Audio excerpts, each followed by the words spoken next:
Padahal kita semuanya tahu bahwa negara kita ini duitnya banyak. Ada yang disembunyikan di bawah bantal, ada yang di bawah kasur, ada yang disimpan di luar.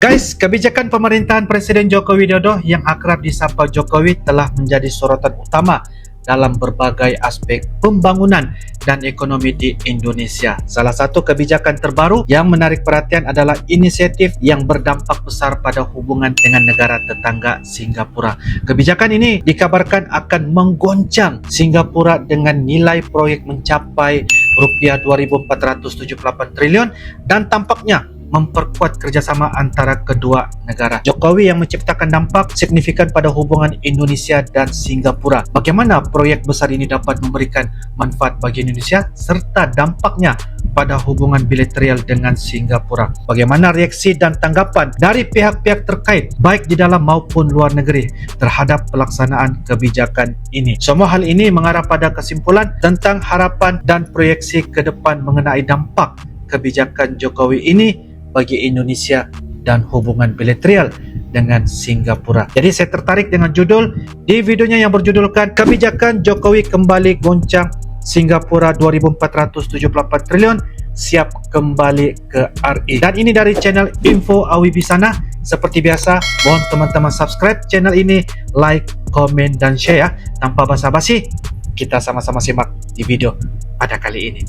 Yuk guys.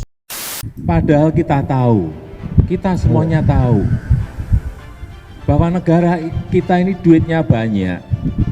Ada yang disembunyikan di bawah bantal, ada yang di bawah kasur, ada yang disimpan di luar. Disimpan di luar? Banyak sekali di luar. Ada sudah data di kantongan saya. Data di Kementerian Keuangan ada. Di kantong saya beda lagi. Lebih banyak. Memang sumbernya berbeda. Sumbernya sumber internasional semuanya, tapi berbeda. Halo teman-teman semuanya.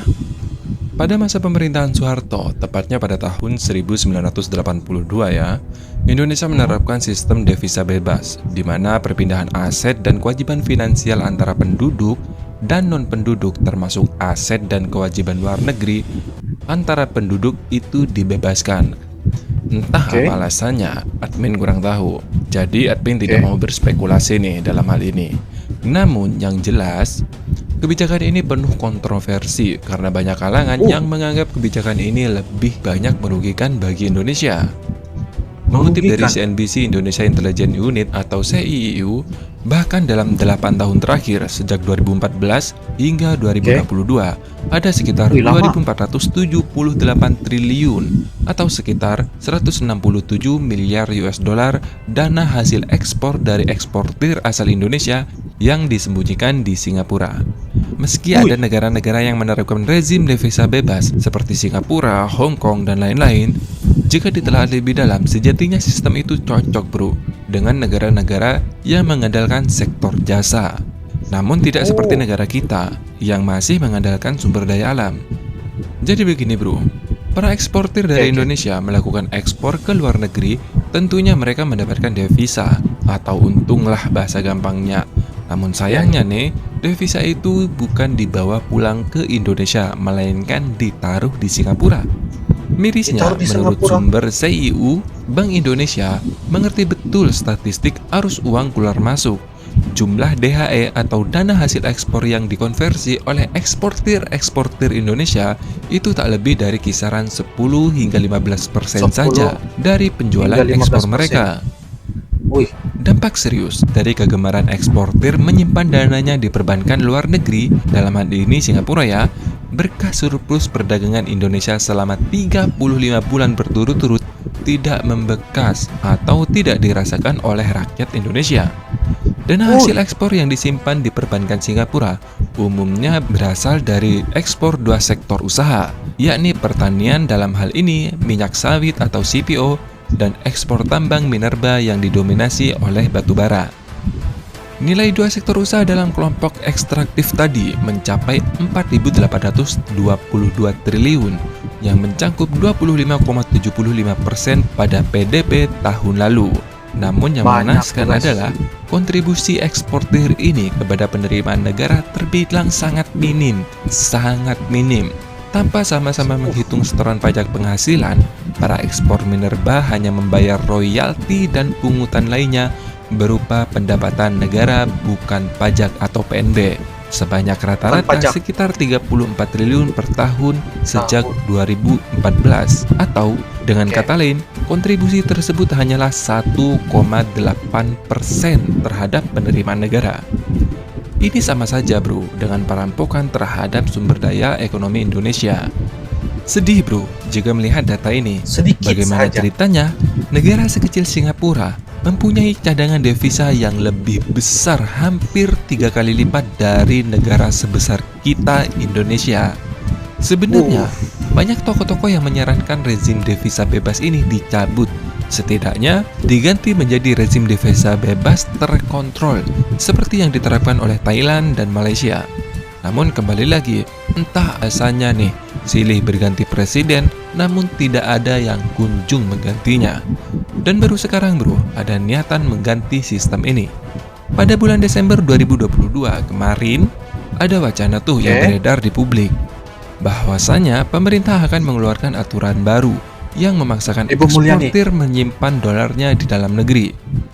Sayangnya, Menteri Koordinator Bidang Perekonomian Erlangga Hartanto mengakui bahwa aturan ini menuai protes dari beberapa pihak termasuk eksportir. Namun, Menteri Hartanto menegaskan bahwa eksportir harus tunduk pada amanat konstitusi sesuai Undang-Undang Dasar 1945 dalam pasal 33 ayat 3 yang berbunyi, bumi, air, dan kekayaan alam yang terkandung di dalamnya dikuasai oleh negara dan dipergunakan untuk sebesar-besarnya kemakmuran rakyat. Kemakmuran rakyat. Dan kabar yang terbaru nih bro, setelah 7 bulan perencanaan, aturan baru Jokowi ini siap membawa pulang dolar devisa eksportir dari Singapura. Belai tersebut adalah berupa PP. Dan ingat bro, PP itu yang mengeluarkan presiden, bukan DPR. Peraturan pemerintah nomor 36 tahun 2023 tentang DHE atau dana hasil ekspor dari kegiatan pengusahaan dan atau pengelolaan sumber daya alam sebagai pengganti peraturan sebelumnya. Aturan ini mulai berlaku pada 1 Agustus 2023 mendatang. 2023. Setelah admin baca nih, yang mendatang. aturan baru ini isinya ada 3 poin penting bro, yang mungkin teman-teman perlu mengetahuinya. Yang pertama, 3 poin. eksportir nantinya harus memiliki escrow account atau rekening khusus DHE terhitung mulai aturan ini berlaku. Dan paling lambat, eksportir harus menyimpan dolarnya di dalam negeri pada bulan November 2023 mendatang. 2023. Yang kedua, batasan ekspor pada PPE atau pajak pabean ekspor yang dikenakan oleh DHE sumber daya alam yaitu paling sedikit 250.000 US dollar atau sekitar 3,7 miliar rupiah. Yang ketiga, kewajiban eksportir menyimpan minimal 30% dari dana hasil ekspor selama minimal 3 bulan sejak penempatan dalam 3 rekening bulan. khusus DHE sumber daya alam. Dan uniknya nih, Bagus. PP ini juga memberikan fasilitas insentif bagi para eksportir yang mempunyai reputasi baik atau bahasa kasarnya yang nurutlah sama pemerintah. Dan tentunya ada juga sanksi bro bagi yang nggak nurut. Fasilitas insentif yang dimaksud berupa fasilitas perpajakan, sedangkan sanksinya, pemerintah akan menegakkan sanksi administratif jika eksportir lalai dalam menempatkan DHE ke dalam bank di dalam negeri. Adapun sanksi administratif tersebut adalah penangguhan atas pelayanan ekspor. Kabar terbaru mengenai aturan ini datang dari Susiwijono Mugiarso, Sekretaris Kementerian Koordinator Bidang Perekonomian, pada Selasa 18 Juli 2023 kemarin. Nah, dengan ini bro, harapannya ke depan para eksportir itu setidaknya lah menaruh devisa hasil ekspor mereka di dalam negeri. Ya setidaknya lah bro, bisa menambah kontribusi terhadap pendapatan negara. Masa pendapatan sampai 4.822 triliun hanya berkontribusi sekitar 1,8% saja. Wah, ngeri banget Sedikit kan? saja. Dan bagaimana nih menurut pendapat teman-teman semuanya? Apakah aturan ini cukup? Saya ingin mendengar pendapat kalian semua. Silahkan tulis di komentar. Terima kasih sudah menonton dan sampai jumpa. Dadah. Terima kasih admin. Oke guys, seperti yang kita semua sudah tahu ya, hasil kalkulasi CNBC Indonesia Intelligence Unit CIIU memperkirakan setiap tahunnya ada sekitar 2.478 triliun atau US 167 miliar dana hasil ekspor DHE dari eksportir asal Indonesia disembunyikan atau disimpan di sistem perbankan Singapura. Nilai itu diperoleh dari neraca nilai ekspor Indonesia sejak tahun 2014 hingga 2022 dikurangi dengan estimasi jumlah dolar AS milik eksportir yang dikonversi ke rupiah. Jadi guys, menurut sumber CIIU di Bank Indonesia yang mengerti betul statistik arus uang masuk keluar, jumlah DHE yang dikonversi oleh eksportir Indonesia itu tak lebih dari kisaran 10 hingga 15% dari perolehan penjualan ekspor mereka. Yang saya ingat per bulan eksportir kalau jual nggak sampai US 1 miliar. Estimasi sekitar 10 sampai dengan 15% dari DHE yang dikonversi ke rupiah, artinya yang betul-betul menjadi efektif supply di pasar, sisanya disimpan di perbankan Singapura. Itu yang saya faham lah apa yang dibahaskan oleh dari admin sebentar tadi. Jadi kita mengharapkan agar ini dapat dikembalikan ke Indonesia menurut beberapa aturan yang melalui pemerintah kita, agar kita dapat lihat signifikan masa depan Indonesia dalam membangunkan negeri Indonesia ini terus dapat diperhebatkan lagi untuk manfaat dan faedah yang besar kepada warga masyarakat Indonesia khususnya. Jadi guys, menurut kalian bagaimana? Silakan tulis di ruangan kolom komentar sekiranya ada beberapa pendapat dan juga info mengenai tentang di video pada kali ini. Jadi itu saja, kita akan bisa ketemu lagi di video-video akan datang guys. Sampai jumpa lagi. I love you Indonesia, I love you Malaysia. Assalamualaikum warahmatullahi wabarakatuh. Dadah.